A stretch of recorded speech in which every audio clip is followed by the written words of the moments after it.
السلام عليكم. قصة أيا لغا ورينين أضيئة oo da'diisu ay ahayd dhaxdhaxaad 56 sano maalin maalmaha ka mid ayaa kaadida ku dhagtay kadib isbitaal ayuu tagay dhaqaatiirtii waxay ku yiraahdeen waa inaad martaa qaliinka ninkii odayga ahaana uu ogolaaday maadaama ay noloshiisii ku jirto wax yar kadib ayaa dhaqaatiirtii u soo laabteen una keeneen warqad ay ku qoran tahay waad caafimaad qabtaa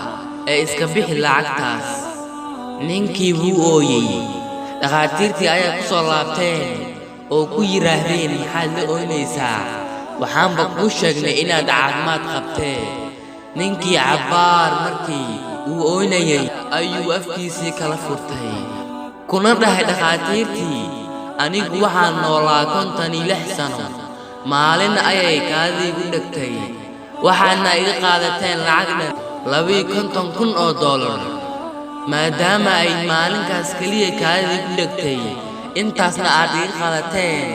awal waxaan ahaa mid aan ku mashquulin nimcada Ilaahay subxaanahu wa ta'aala isiiyay laakiin maanta waxaan ogaaday nimcada Ilaahay na siiyay inay tahay nimcadaas oo u baahan in laga faa'iideysto looguna faa'iideysto wada saxan alxamdulillaah walaashaydii ama walaalkaygiyo ka faa'iideyso nimcadu Allah ku siiyay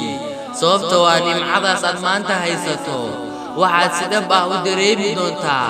markii aad weydo wassalaamu calaykum